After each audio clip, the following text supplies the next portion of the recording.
ընտրալու իրավունք ունեցող քաղաքացիներ եւ ոչ միայն քաղաքացիներ, նաեւ այլ իրավական կարգավիճակ ունեցող անձինք, ում փաստաթղթի ժամկետը լրացած է։ Մասնավորապես Հայաստանի Հանրապետության քաղաքացիների մասով մենք տրամադրել ենք 45 տեղեկանք, սա 9 ձևի տեղեկանք է կոչվում, երբ մենք տրամադրում ենք փոխարինող փաստաթուղթ, որպեսզի անձնագրի փոխարեն, անձնագրի փոխանակման դիմումը վերցնում ենք, այս փոխարինող փաստաթղթով է անձը մոտենում եւ իրացնում իր ընտրելու իրավունքը։ Բացի դրանից իհարկե խորհրդատվական բնույթի ծառայություններ ենք մատուցում, շատերը մոտենում են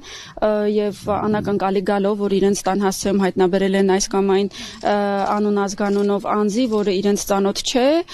խնդրում են հեռացնել հաշվառումից կամ պարզաբանում են խնդրում եւ այդ տեսակ ուրեմն խորհրդատվական ծառայություններ ենք մատուցել, նման 52 այց ենք սպասարկել, մինչեւ 10-ի հասնող այսպիսի այցելություններ էլ ունեցել ենք մեր այսօրվա շրջիկ գրասենյակում, որ կրկին տեղակայված է համայնքում, որ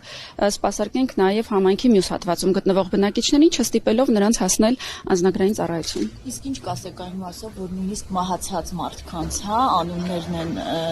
ընտրացուցակներում հայտնվել, այդ մասով քանի դեպք է արձանագրել։ Քաղաքացիները չգիտեն ինչ անել, ինչու է այդպես լինում, որ մահացածները հայտնվում են իրենց տաներից։ Տեսեք, մենք բազմաթիվ անգամներ այս իրավիճակը լուսաբանում ենք, պարզաբանում ենք, իհարկե չենք զլանում ամեն անգամ կրկնելու,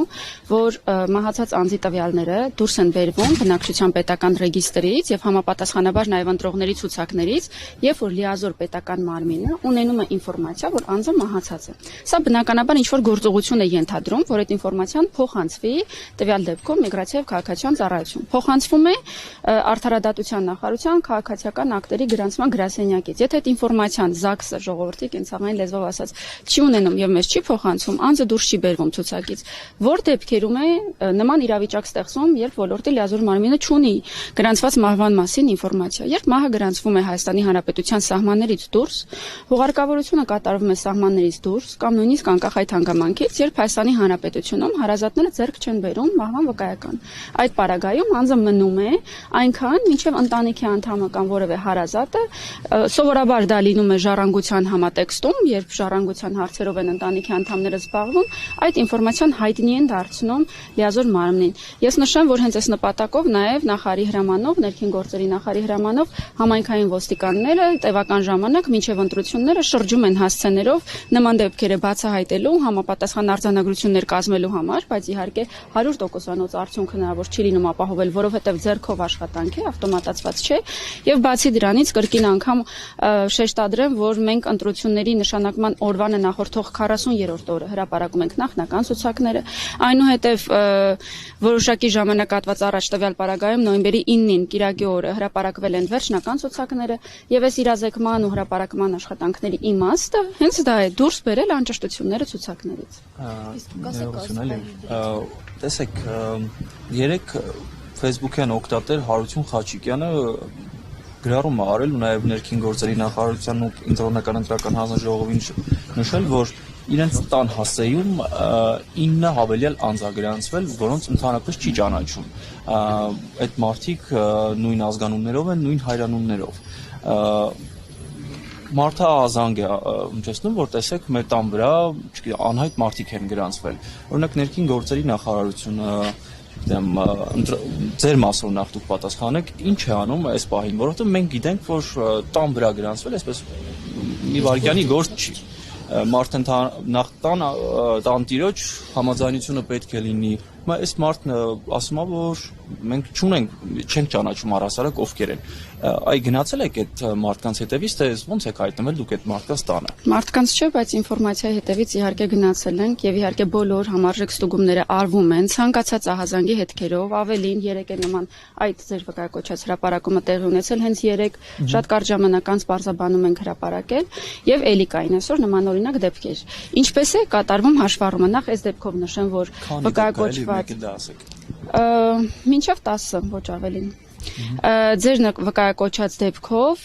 այդ հաշվառումները կատարվել են դեռևս 90-ական թվականներին, միայն մեկն էր, որ 21 թվականին էր կատարվել, այսինքն նույնիսկ այդ վերջին հաշվառման պարագայում դժվար է վերագրել, որ սա հատուկ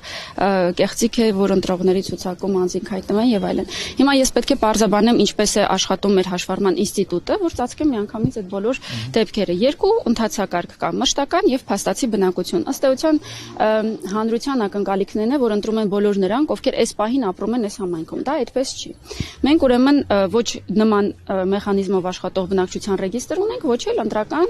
կարգ։ Ուրեմն կարգը հետևյալն է. Հայաստանի Հանրապետության այն քաղաքացիները, որոնք 6 ամիս եւ ավելի հաշվառում ունեն տվյալ համայնքում եւ լրացած է անձի 18 տարին, այդ պարագայում են ձեռքբերում ընտրելու իրավունք։ Հայաստանի Հանրապետության քաղաքացի չհանդիսացող բոլոր նրանք կլինեն փախստականներ, օտարերկրացիներ, ովքեր ձեռք են բերում ընտրելու իրավունք, նշանակում է 1 տարի եւ ավելի ժամկետով հաշվառում են ունեցել այս համայնքում եւ լրացած է անձի 18 տարին։ Հիմա հաշվառման կարգը փաստացի հաշվառումը նշանակում է անձը հայտարարում է, որ ապրում է այս կամ այն հասցեով, համայնքային ոստիկանը ստուգում է, արձանագրում է, հաշվառումը տեղի ունենում։ Հիմա դուք պատկերացրեք 90-ականներին, դիցուկ 97 թվականին այդ process-ը տեղի ունեցել։ Ոստիկանը ստուգել է, հաշվառել է եւ այլևս երբեք սեփականատերը դիմում չի ներկայացրել, որ այս անձը չի ապրում այլևս այս հասցեում, խնդրում ենք դուրս գրել հաշվառումից։ Բնական է նա մնում է։ Ավելի լայն տարածված օրինակը հետեւյալն է, երբ տունը վաճառվում է եւ նախկին սեփականատերերը շարունակում են գրանցված մնալ։ Այսպիսի օրինակներ շատ ենք ունենում։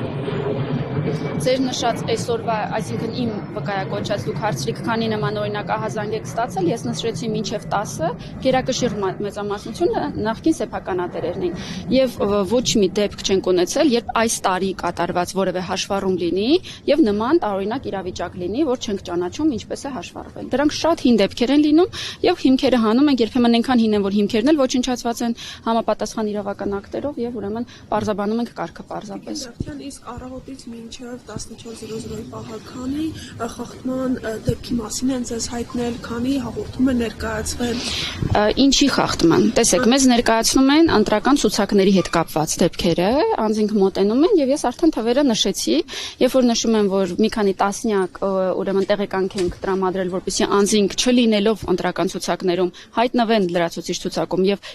իրացնեն իրենց ընտրելու իրավունքը, նշանակում է կարող է նշանակել դիցուկ հետեւյալ իրավիճակը, որ նախնական ցուցակների հրապարակման պահին կամ նույնիսկ վերջնական ցուցակների հրապարակման պահին անձի 18 տարին լրացած չի եղել։ Եվ հիմա նոր է լրանում այս հաշված օրերի ընթացքում եւ հիմա ենք տրամադրում տեղեկանք, որպեսզի մասնակցի։ Նման օրինակ դեպքեր են, միայն մեկ ահազանգի հետքերով է կարիք առաջացել հատուկ ուսումնասիրություն սկսելու, անձը հրաժարվել է բողոք ներկայացնել, այնուամենայնիվ ահազանգը ստացվել է զանգի միջոցով, զանգի արձանագրության հիման վրա մենք